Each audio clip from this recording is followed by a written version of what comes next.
It's an interesting time for business. Tariff and trade policies are dynamic, supply chains are squeezed, and cash flow, it's tighter than ever. If your business can't adapt in real time, you are in a little bit of hurt. So how do you get full visibility and adapt in real time? Over 42,000 businesses trust NetSuite by Oracle, your AI-powered business management suite. It brings accounting, financial management, inventory, and HR all under one roof. NetSuite is the #1 cloud ERP for a reason. It's your single source of truth, giving you the data and control you need to move quickly. Real-time forecasting helps you move into the future with confidence, and with AI built in, you can automate the busy work and focus on strategy. NetSuite helps you see what's stuck, what it's costing you, and how to pivot fast. If I were running a business with a lot of moving parts, I'd use NetSuite for full control over everything. Tame the chaos with NetSuite. If your revenues are at least in the 7 figures, download the free ebook, Navigating Global Trade, 3 Insights for Leaders at netsuite.com/SPI. That's netsuite.com/SPI. The perfect product launch. It's the goal for every brand marketer. High heat, fast sellout, and fans posting recipes like trophies. What do Sydney Sweeney's soap drop, Taylor Swift's tickets, and your next launch have in common? Well, they're not bought, they're bragged about. Fanfare turns your drop into a moment. Fanfare cues real fans, blocks bots, and builds launch experiences worth screenshotting. Want hype without the heartbreak? Get Fanfare's 5-step hype drop playbook with our proven success formula and make your next launch unforgettable at fanfare.io/playbook. Again, fanfare.io/playbook. I want you to imagine getting a brand new job, a job that you've sort of worked for your entire life.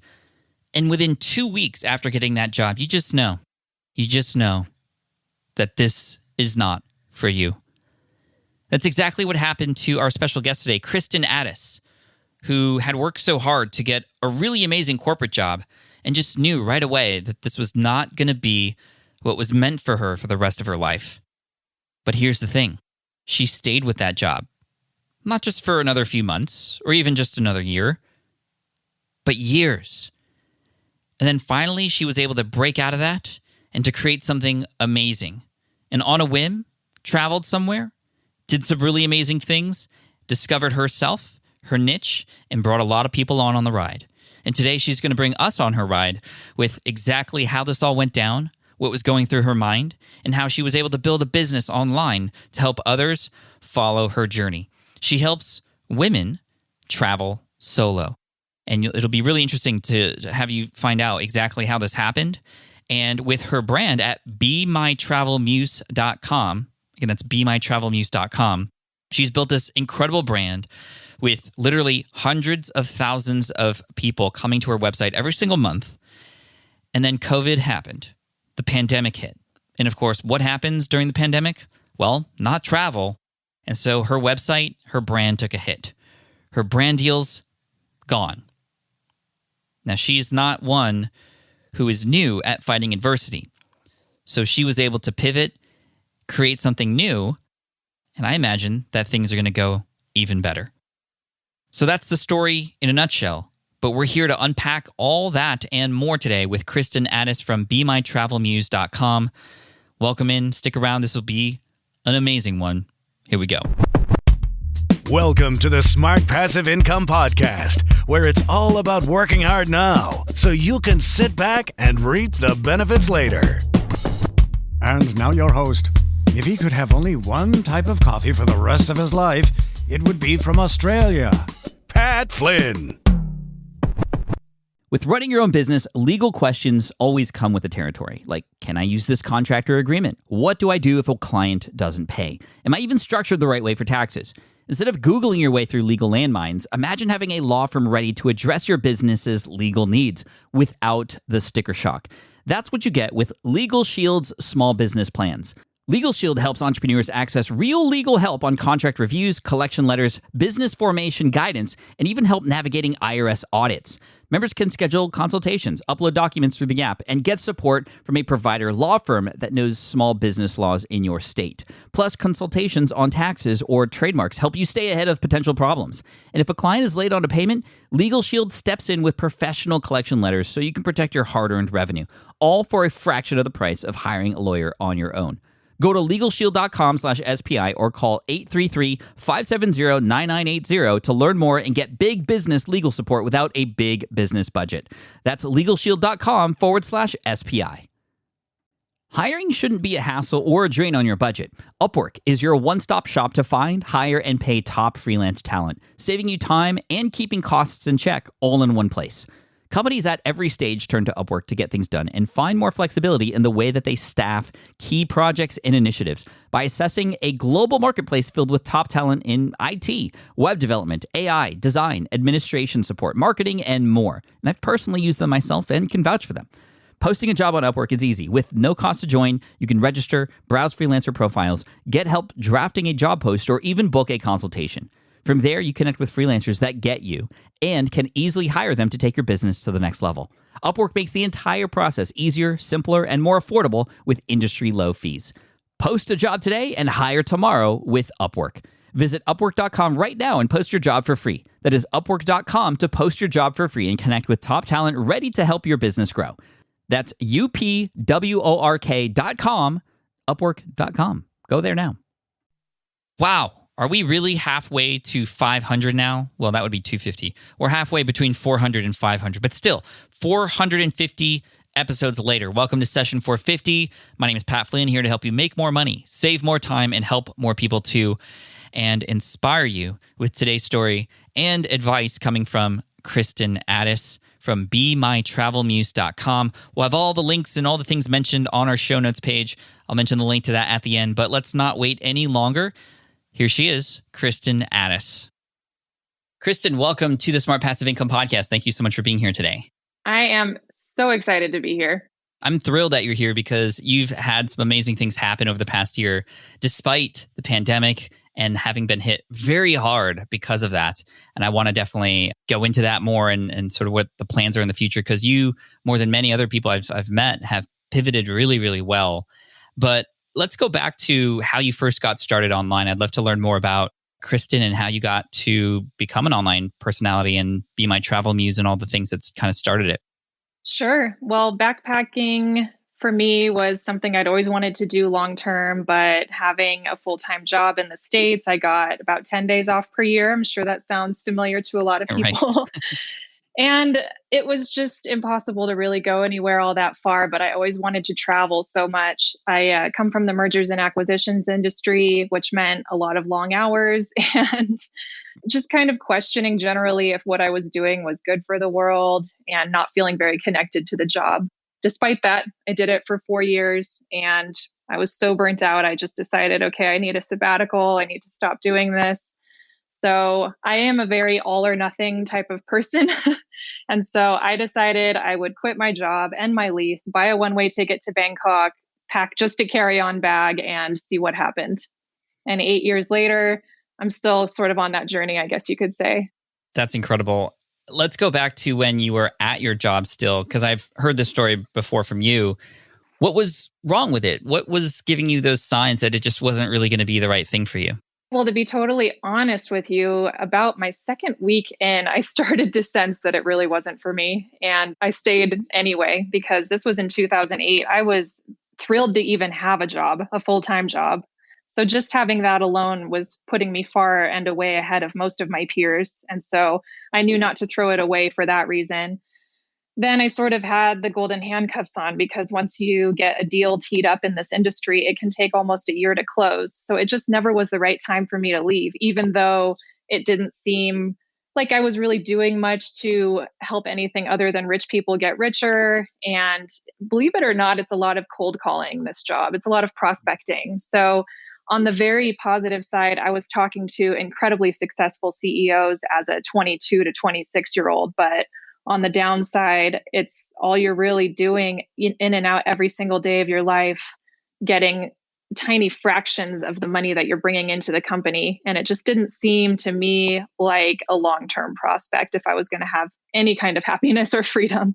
So 2 weeks in, you already kind of knew, but you still stayed for about 4 years. What was it finally that made you go, you know what, I'm over this. I need to do what I need to do? It was actually injuring my shoulder, needing a surgery, and how disagreeable management was with me actually taking the time off that I needed to heal. And then actually being just in the recliner chair for a month, unable to really move or do anything for myself, and yet feeling somewhat happier in that position than being in my cubicle. And that was a pretty clear sign that things were not good and that they needed to change. So you had a shoulder injury, went in for surgery, and your boss was like, you got to come in soon. And you're like, I can't. And he's like, no, you have to come in. That's kind of how it went down. It was more like I need this much time off. And I actually shaved 2 weeks off of what the doctor recommended. And my boss just being like, oh, maybe we part ways and revisit in 6 weeks. And I was just geez. What? Yeah, that's not healthy. And, No. It's interesting, the juxtaposition of sitting on that recliner doing nothing and still being happier than when you're at work. So that's a good sign. And I'm curious, like when you chose to leave and go to Bangkok, why Bangkok, and what was going through your mind? I mean, literally a one-way ticket. That must be nerve-wracking, scary, but also exciting all in one. Yeah, you said it. I definitely spent a lot of time trying to come to this decision. It was not an easy decision. I agonized over it for almost a year before finally actually going. And I think that's such a common thing when you're making such a big life change. Am I going to make it through? Are things going to be okay? What if things go wrong? But I just realized, hey, nothing's a forever decision. I'm not going to let myself live in a cardboard box. I got this. And if I don't give it a try and see what happens, I'll always be living in that land of what ifs. What happened when you landed in Bangkok? I had the best trip ever. I mean, even better than I imagined it could be. I actually bought a ticket onward to Cambodia almost immediately. I took the 55-cent train. I did it local style. And I remember cycling around Angkor Wat with the group of new friends that I had met at the dorms that day and just thinking, how beautiful is life right now? I'm spending $10 a day. And that was the main motivation, by the way, of going to Southeast Asia. I had lived in Taiwan when I was 21. And so I already loved this part of the world. But knowing that my money could just take me farther there, and that's what I recommend to a lot of people who are wanting to invest more in their businesses, actually, in a pre-COVID world. Living abroad in countries where your value is higher can be such a smart move. Did you know how to speak the language, the local language? I don't speak Thai. I don't think most tourists there do. Of course, I always learn hello and thank you in the local language everywhere I go, but language is not such a big barrier when it comes down to it. When you have context and charades, you can really get by all right. What did you do to make money? I mean, you had quit your job and had left, and I'm sure you had perhaps some sort of savings, but eventually there comes a point where you gotta do something to generate some income. What was going through your head around that? Absolutely. When I quit that old job, I had a 2-month window where all I did was study other travel blogs. And that's what I decided I was going to do to try to make my income, was start a travel blog. Back then, influencers did not exist. I mean, this was all of 8 years ago. So the industry is just constantly changing. It's really crazy. And all I wanted was to maybe get some freelance writing gigs. I could use my blog as a resume. Maybe I could get a book deal. This was what was going through my head back then. And I look back on it and I sometimes wonder how I was so driven when I knew I was going into an industry that wasn't going to be all that well paid, but I just believed that it would work out. And that's always what I keep going back to, is having to believe in the process and letting my only option be to work for myself. When you say you studied other blogs, what was that exactly? What any other blogs you'd love to shout out to that maybe inspired you in the beginning? Definitely Nomadic Matt. I know you know Matt Kepnes. He has always been inspiring to me in terms of showing me that it could be affordable, that it's possible to actually go live abroad and not have a trust fund. And that was super motivating for me. A lot of the other ones aren't actually around anymore, but I would just stalk them basically on all of their social media. Twitter was the biggest thing back then. I would look at the comments that they were leaving on other blogs. I would really get down to the nitty-gritty, because a lot of people like to talk about what they're doing, and they'll kind of give you the keys to the kingdom if you just go deep into the archives and really follow the story. I still do that sometimes. Yeah, and I know you teach others how to do this too. You also now have a coaching program helping other bloggers too, which you've done and have inserted into your schedule this year because of COVID to help others, which is really commendable and that's awesome. I still want to learn more about the beginning stages of your online journey. So when did the website start? And what was your thought process behind what were you going to post on there? It was September 2012. It really started out as a diary. So I posted all of the experiences that I was having. And over time, I realized that I liked to do things that were a little bit different from other people. I wanted to find the way to do it that a local might do it. I wanted to have the most authentic experience possible. And so that led me on a lot of cargo ferries. That led me to start hitchhiking, partially because I was running out of money, but partially for the adventure and to just keep going more remote and more rural in the places I was searching through. And that helped me get an audience that was passionate, not only because I was a woman traveling alone, but because I was doing things that from the outside, I think look like they would require a lot of bravery, yet I'm just a normal girl doing it. And I would tell people exactly how to replicate it and do the same exact thing. And as it became more helpful, more people subscribed, the base grew, a lot of word of mouth as well, helping to bring other people in. Ads became a possibility. So I've been monetizing my website with that. All of a sudden, Instagram became such a thing. And I was getting hired by tourism boards and brands to start promoting them on my channels for money. And so all of these things really added up. I released a couple of books. I started doing in-person tours, and everything was just growing until COVID. Until COVID. Yeah, we'll get there for sure. But this is incredible. So over a number of years, monetizing, starting with ads, and then a number of other things which you've just mentioned.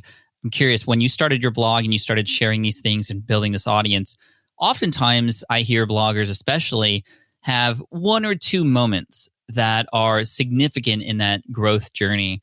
Were there any standout moments after you started the blog quite early on or when you started to gain momentum that were like, man, they just put you on the map? Or was it kind of slow and steady growth along the way?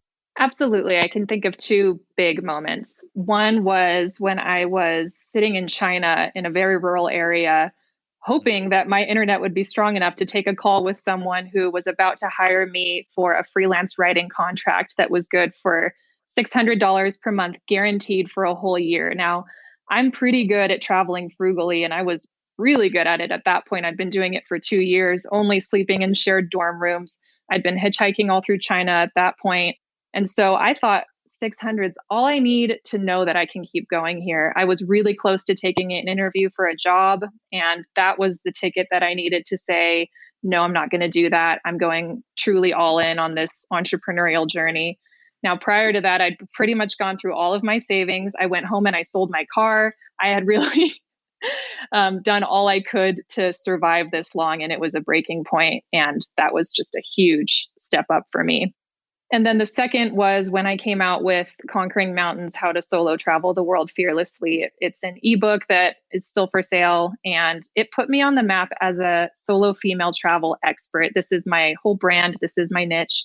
And instead of just being another person talking about this, it made me the person who talked about this topic. Mm-hmm. And I got so many media mentions as a result of that. My story went viral. I got so many more followers basically overnight on my Instagram, got a lot more blog subscribers. And that was a big turning point too. And that happened the following year. At what point in your journey did you own that term? This is something that I think so many, I know you've coached others too, and finding like your thing, the thing that you could become known for is such a huge moment. And I'm curious, when did you always know when you started the blog that you're like, I'm going to be the solo traveler helping other females do this, or was it kind of something you discovered along the way? Absolutely did not know that this is going to become my niche. Didn't know that I would become so passionate about it either. It all started with me trying to become sort of an off the beaten path travel blogger, but then realizing over time, I'm a woman who travels alone, and this is what people really connect with. And so I made that my brand and started to write a lot more specifically for women, come out with products and services for women around year 2.5. That's cool. I love that. I mean, this is something that I remember I specifically went through also. And it was about 1.5 to 2 years until I figured this out. But a lot of people started to gravitate toward me because I was just kind of a regular guy making it work and sharing my income reports. And of course, I had a family, and that's kind of what was important to me. It wasn't like everybody else who was doing business for the laptop lifestyle on the beach or mansions and Ferraris and whatever. And when I eventually was like, oh, that's what people like about me. Okay, let's like inject this everywhere now. And so I love how you figure this out and you began to own it, and then things start to happen from there, which was really cool. When it comes to monetization, you had said ads, and you still continue to run ads. Or do you have any tips for anybody out there who maybe at that point, or they're close to the point at which they're starting to get some traffic and they're excited about monetization, but they're not quite ready to create products or anything like that? What has worked for you in terms of ads? Are these ads like Google AdSense, or what exactly are you using to generate ad revenue? I'm curious. I am partnered with Mediavine, and there's a few different companies out there. Mediavine has a somewhat higher threshold that I think they recently doubled. And it would require that you have pretty decent traffic to get to that point, but it's not probably worth monetizing with ads really until you're there anyway, because it just has to do with the quantity of people reading your website. One big thing that I've noticed this year, though, that is a big revelation for me is that the US traffic is worth more than any other country's traffic, more than double. And that is something I could have only known with everyone being stuck at home in the US due to COVID. And I'm actually really thrilled to know this, because now I have a very clear idea that most of my audience is indeed American. I always suspected it was American people who were in Thailand or South Africa or wherever reading about my advice. But now I know for sure that that's mostly who it is. And it's actually, even though my traffic has gone down because obviously people aren't researching international travel at the same rate that they used to, my income is the same as this time last year.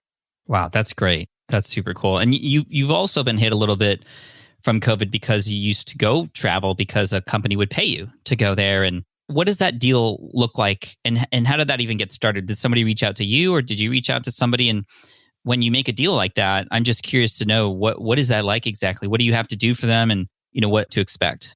There are a lot of different ways that it can be structured. Sometimes they will bring a whole group of people out, which I learned a long time ago I don't like.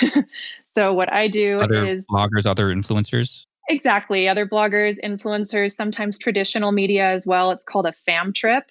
I definitely prefer to do it on my own, because then I can really customize everything to be my brand, exactly what I want to do. I work in as much freedom as I can, and I work with destinations and brands that are really going to trust me on that. The way that the opportunities work is nowadays it comes to me just directly into my email inbox, or maybe I meet them at a conference. And obviously those have in a large part drived up in 2020. But in 2019, I was honestly running myself ragged, taking all of these opportunities on, because it was my dream job, getting to do my dream trip. I worked with Idaho, Montana, Tokyo, let's see, a tourism board in Germany called Baden-Württemberg. It's a region that I love. So these were all projects that I was dying to do anyway, and now I'm getting paid for it. So I did, I think, a dozen within the span of 1 year, and I ran 4 Be My Travel Muse adventure trips. So I was constantly on the move. Sometimes I would have fewer than 24 hours at home between trips, and my circadian rhythm was so off. It was too much of a good thing. But it's interesting. It was like that was your dream, and now here you are, and it's become work for you. What would you tell yourself from before you started this journey, if you could, now that you know what you know, to help yourself? Would you perhaps say no to more, or what do you think you would do differently? It's so hard to even go there because I can't go back and change anything. But I am glad that I had the financial cushion, because I do have employees. And so when my ad income went down to 0 in March and April, to be able to have those cash reserves was super important. However, it was also in a way golden handcuffs, because I had all of these other ideas and things that I wanted to try, but because I was constantly on the move, I had no time to do that. And in a way that trapped me, because it was comfortable, it was fun, but it gets to a breaking point. Yeah, especially, I mean, when other companies are controlling, and I would imagine, and correct me if I'm wrong, but these deals require a certain amount of articles, a certain amount of pictures, and things that, again, you lose and give up a little bit of control. It's similar to how I've understood traditional publishing of books versus self-publishing. It just, you lose a little bit of freedom, and it doesn't become as fun anymore. Were you feeling sort of in that kind of way? Yeah, that's totally accurate, as well as losing a lot of sleep. The trips would be short. what if you don't have good weather for a couple of the days? My photography, for better or worse, I just am really a perfectionist with it. So I would sometimes get very stressed that I didn't have all the shots that I wanted or the weather didn't cooperate. And what are you going to do then? Right, right. And we're not done yet, but I want to have you share where people can go and learn more about your website and also what's your Instagram so we could see these beautiful photos. BeMyTravelMuse.com. And I'm Be My Travel Muse on all the things on Instagram and YouTube on Be My Travel Muse as well. Perfect. Thank you. You've mentioned the keyword adventure several times and even having run your own adventure trips. And as somebody who completely understands the importance of community, I can only imagine that this has done so much for the community itself and for you as the leader of this community. Tell me more about these adventure trips. What was the first one and what was that like to, in fact, meet people in your community and even travel with them? Incredibly rewarding. I didn't actually anticipate how much it would mean to people to be able to go on these trips together. The first one we did was the Inca Trail in Peru. I had no idea really how it was going to go. You have ideas in your head, of course. So I guess no idea is not quite accurate, but I had desires. But for it to take on such a beautiful life of its own was wonderful. A lot of women have told me it's the first time that they've truly bonded with a group of other women. For a lot of them, it's their first time backpacking and they've come to me to learn. And I get to teach them so much and they teach me a lot in return. That's so amazing. And this is something that obviously with COVID happening and the pandemic, travel's been hit very hard. There's been less opportunity for you to do these sponsorship type deals, which actually, now that we talked about it, it's kind of like a blessing in disguise. It's almost forced you to go, you know what? I know that this stuff is burning you out. Let's actually cut that off. Let's not have you go down that route and try to figure out something new and something different. And you've run another trip recently. I know that you literally just got back. Where did you guys go? And what was that like traveling with your community during the pandemic? I'm curious. First of all, incredibly stressful to decide whether to run it or not. Never in a million years did I expect it to become such a crazy moral dilemma because not only Right. are you up against a pandemic, but you have the people in the country that you're visiting who this is the one time of year that they make all their income. So this was to swim with humpback whales in French Polynesia. And otherwise, on the tiny island that we go to, there's no other income. Now, they mostly live off the land. They'll survive. They'll be okay. But they had tears in their eyes when we were all saying goodbye, just so thankful that we had come despite everything. And you can't hope for a more magical experience than swimming with a humpback whale. So I'm so glad that it worked out. We had a lot of hoops to jump through, a very specific type of test people had to get. But at the end of the day, those who made it had such a beautiful experience.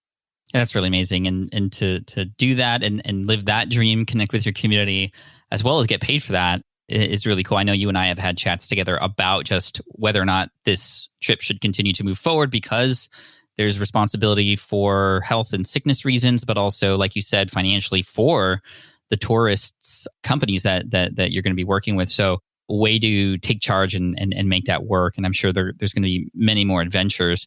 As the pandemic hit you, I know that definitely had that was sort of a big eye opener for you in terms of, well, what are we going to do? What might happen? And you've had to almost do some soul searching to learn more about, where you want to go and what are you going to do? What happens if the travel industry doesn't come back and you're not able to do these trips and you can't go on these board of tourism deals anymore? Tell me a little bit about internally what's been going through your head during the pandemic to soul search and kind of almost not rediscover, but discover perhaps another side of you. Sure. So leading up to everything that happened, my business was better than it's ever been. It was on a great growth trajectory. My website was getting over 500,000 unique visitors per month. I was turning away opportunities because I had so many coming to me. And I was not even that happy, though. That was the problem. I was finding myself dissatisfied, kind of lost in the treadmill of I'm not ever going to be good enough. I can't get to the level that I want. I'm making 6 figures. I want 7. And it was probably the hit over the head that I needed. I mean, I'm committed to working for myself. There is no plan B as far as that's concerned. So how am I going to survive this if I'm not giving myself an out in terms of keeping the business going? I need to find a way to make it work in the COVID era. And as a travel blog, how am I going to do that? So I started to think about ways that I could still be of service, because that's the key, right? Being of service to people in the world that we're now in. I started free meditation so people could join me every day for meditation. I had a free Facebook group for women who wanted to start travel blogs. And so I gave a lot away for free at first, a lot of free coaching, a lot of free time that you could spend with me, just getting to know that side of me, the more spiritual side. And then I turned it into, okay, let's take the BMTM Adventures virtual and let's add a spiritual component to that, because I kind of wanted to do that anyway. Let's start an online coaching program, which I don't think I would have done it that way without COVID. But now that I'm doing the month-to-month coaching, I'm realizing it's the perfect format and I'm learning so much from it. And it's making me a much better entrepreneur as a result. So it's just been more along the lines of, how can I still be of service right now when people don't need me for travel advice? I've noticed that your spirituality has sort of come across in your brand more. And has that always been there? And it's just, this has been an opportunity to bring it out, or is this sort of like pivot for you? I almost feel like you've found more of yourself during this time as a result of the slowdown and sort of thinking about what's important. Yeah, in a way that's true. And it's not a total pivot. I've definitely been putting more of the spirituality into my work. And anyone who's read me from day one knows that I've become more spiritual as I've traveled, spending all this time in Buddhist countries and really connecting with those beliefs. My first year that I was traveling, I decided to go do a 10-day silent meditation at a Buddhist monastery, and I wrote about that. And so I think as I've gone along in my journey, my blog has become more spiritual as a result. And a lot of the readers who I was worried I would alienate with that have actually shown me that they really like it. And I get way more personal messages now from people saying that they are so happy I'm talking about this topic. Wait, why were you worried about injecting more of that into your brand? What were you afraid of? Oh, judgment, always judgment. It's more vulnerable. And the vulnerability, as I've been shown time and time again, is always the right direction to go in, but it's scary first every single time. Like I could just keep doing what's working and let that be, or I could keep trying to expand. And so I always choose the expansion, but it's not without its risk, right? Right. Of course, especially having built a very large brand online. I mean, I can imagine worry about reputation, worry about, losing subscribers or those kinds of things. And, typically the results that you've had are typical when you lean into who it is that you are and bringing more of that to the surface. And it's just been really neat to see the progression of what has happened since you and I first started working together. I know another thing that we were challenged together to do is focus more on community. For a while, it may have just seemed like Kristin posting her journey. And now it seems like there's a lot of togetherness within the audience with these communities that you've built, the adventures that you've been going on. How have you leaned more into community during this time, and what has that done for you? For me, it's been more about just trying to be sort of a light in all of this uncertainty and fear. So I was doing very silly Instagram stories during quarantine just to keep things light and help people have something to look at that wasn't going to be a downer or, remind them of the situation at hand. Just doing a lot more online in terms of offering the meditation and then doing the online retreat sort of format and trying that and seeing if that might be something that people want and need right now.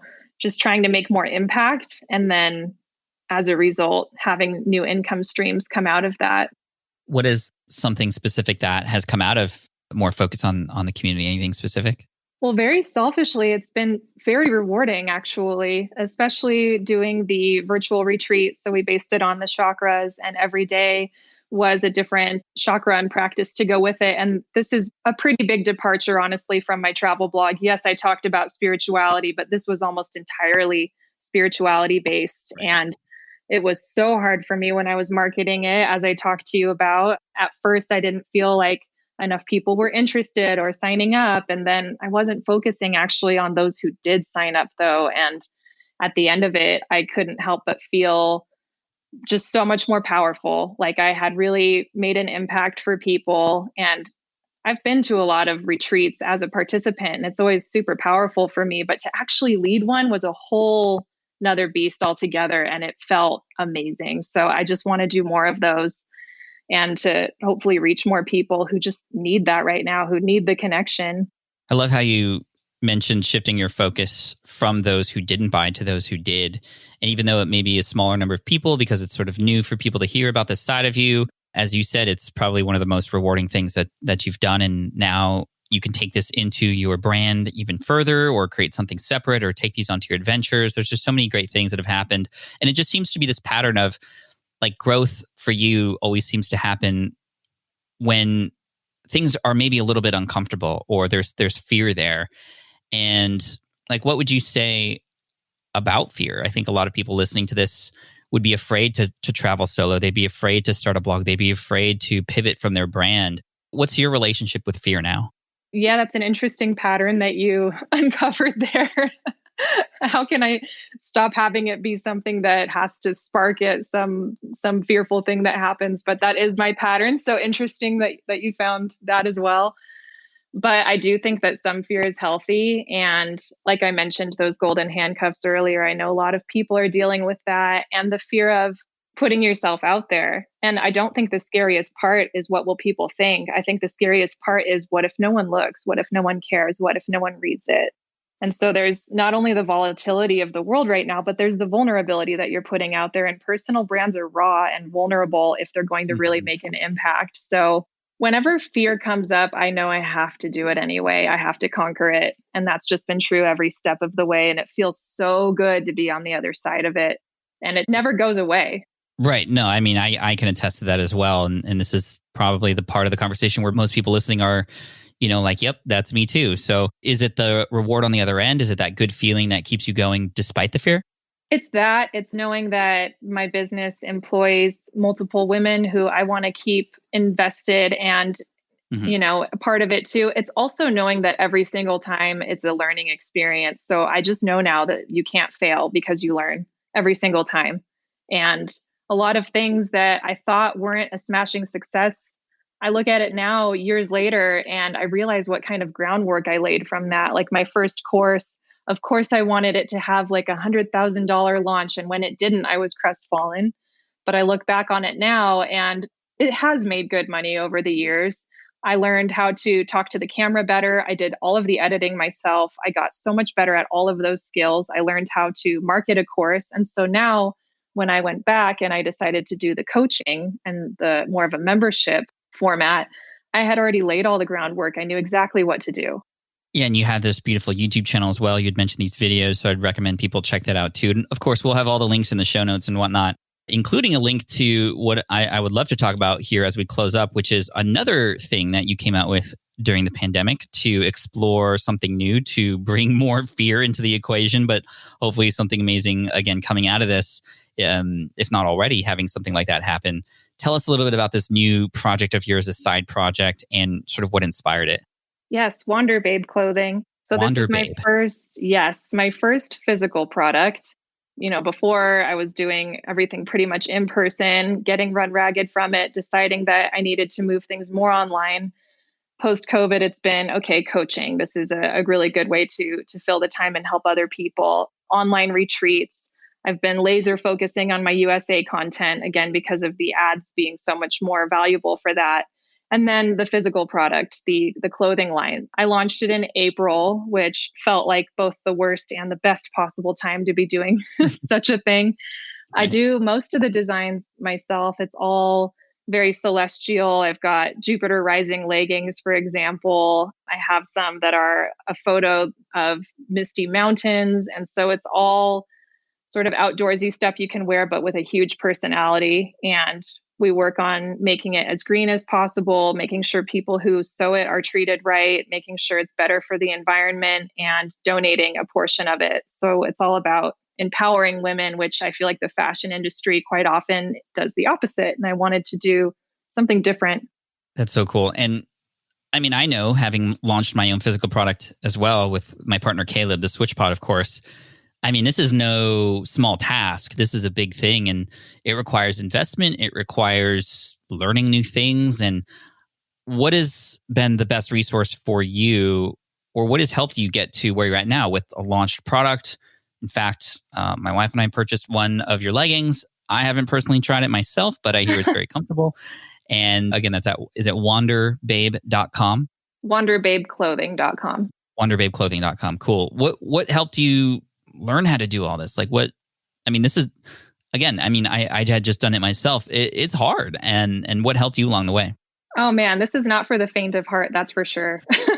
As you know, physical products have nowhere near the kind of margin that anything else I had launched does. Even tours, yes, there's very high investment involved in that, but you already know what the end result's going to be because you have an amount of people who have signed up. But with the clothing, I've had to learn a whole new side of marketing, but I like doing this. It's exciting. Definitely lots of imposter syndrome. The best resource for me has been YouTube, though. Learning all I can from a lot of different people, doing everything from how to use Adobe Illustrator because I have all these designs in my head. How can I make them come to life?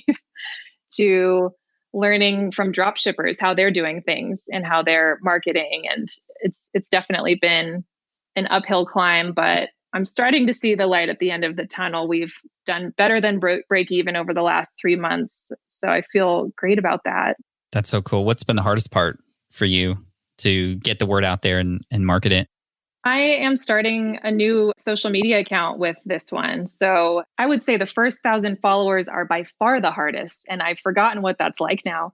So the first $1,000 are the hardest to get as well. It's just getting up to that point where people have any trust in you and are actually going to want to buy from you. Having the word of mouth opportunity, it's a little bit stunted when people aren't hanging out as much. And so it definitely is just the beginning stage that can be hard to get through. So revisiting that now, starting something totally new, I'm reminded of how hard the first 1,000 followers are, the first $1,000, the first step of the way. And I do think it gets easier. That's cool. And congrats on getting break even. I mean, many companies don't even get there for a number of years, if not ever. So congrats on that. How are you manufacturing these? Can you give us some insight on how you've been able to manage that part of the process? Because for SwitchPod, that was the hardest part of the process. I mean, there were several hard parts of the process, but having to work with factories and all that sort of stuff and quality control, et cetera. What's your secret?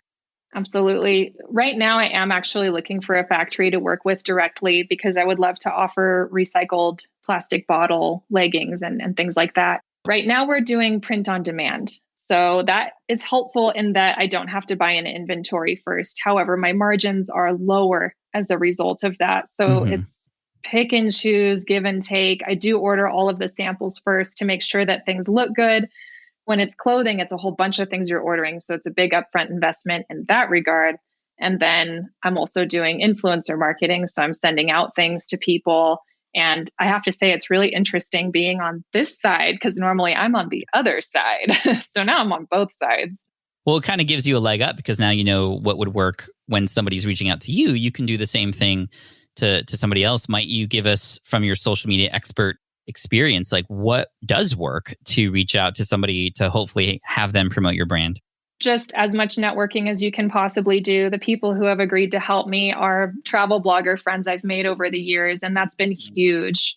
And another really interesting part of it is that it's absolutely not the person with the most followers that has inspired the most sales. It's actually far from it. It's really about the dedication of that audience. And I always knew that, but it is very interesting seeing that from a brand perspective now. Nice. That's super helpful. Thank you.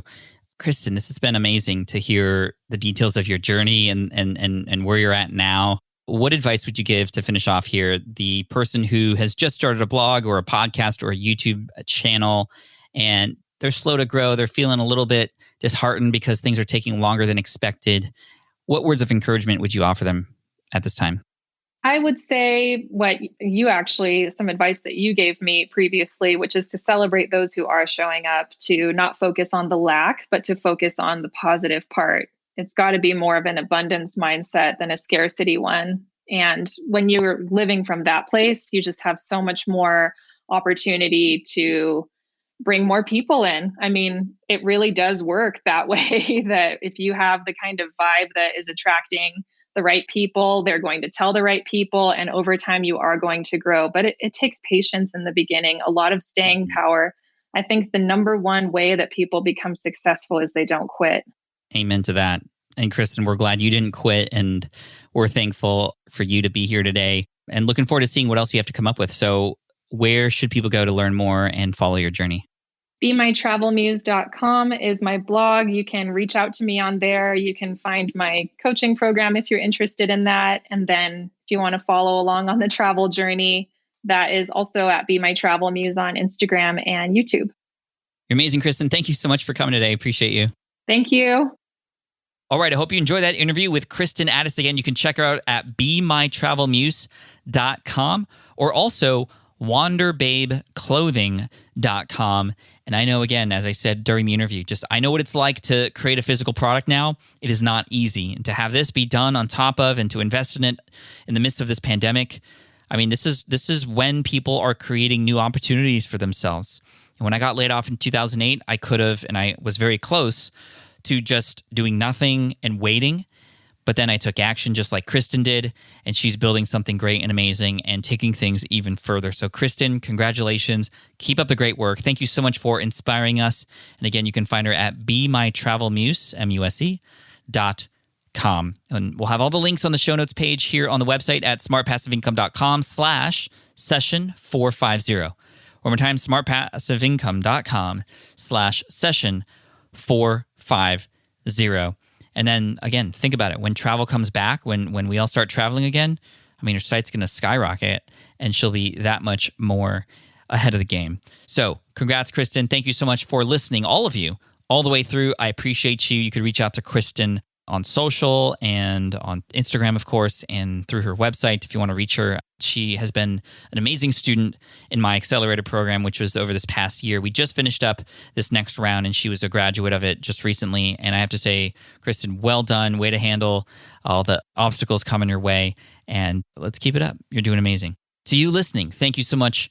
Please hit subscribe if you haven't already. We got a lot of great episodes as we close in the year here, and another one coming at you next Wednesday. So make sure you hit subscribe so you don't miss that. Thank you so much in advance for all the amazing reviews on Apple Podcasts. If you have yet to leave a review, please go ahead and leave one, and hopefully I can see you on the YouTubes, because as we close in on the end of the year, I know that we are approaching 365 days straight every morning on YouTube. If you haven't seen my morning show, The Income Stream, yet, check it out. YouTube.com/Pat Flynn. Every morning, anywhere between 8 a.m. and 10 a.m. Pacific, even on the weekends. I hope to see you there. Say hello to the community. We're all having fun there. Wish you can have fun with us too. YouTube.com/Pat Flynn. Anyway, thanks so much. I appreciate you. Take care, and I'll see you in the next one. As always, Team Flynn for the win. Peace out. Thanks for listening to the Smart Passive Income Podcast at www.smartpassiveincome.com.